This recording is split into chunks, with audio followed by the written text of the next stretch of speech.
एमाले नेतृत्वमाथि छोडेका दिन देश ठप्प हुनुपर्दछ। यो सरकार ढल्नु पर्दछ। अध्यक्ष निर्वाचित भएपछि नेकपा एमालेको अध्यक्ष केपी शर्मा ओलीको एक अभिव्यक्तिले नेपाली राजनीतिमा तरङ्ग ल्याएको छ। आफूमाथि जाली मुद्दा लगाउने षड्यन्त्र भइरहेको दावी गर्दै उनले त्यसो भए देश ठप्प पार्ने चेतावनी दिए।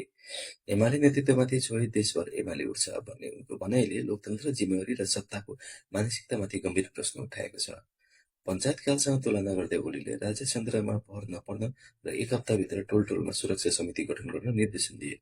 समर्थकले यसलाई सचेतता भने पनि आलोचकहरूले यसलाई राज्यलाई नै चुनौती दिने भाषा बताएका छन्। यहाँबाट मूल प्रश्नहरू छ। यदि यस्तो अभिव्यक्तिले एमाले सरकारमा हुँदा वा अन्य कुनै दलको नेताबाट आएको भए त्यसलाई कसरी व्याख्या गरिन्थ्यो? सम्भवतः त्यो राज्य विरुद्ध उत्साह वा लोकतन्त्र विरोधी चेतावनी ठहरिन्थ्यो। यही दोहोरो मापदण्डको बहस सर्काएको छ। महाधिवेशन जितेपछि देखिएको त्यो आक्रामक भाषण आत्मविश्वासभन्दा अहङ्कारको सङ्केत त होइन भन्ने पनि प्रश्न उठेको छ।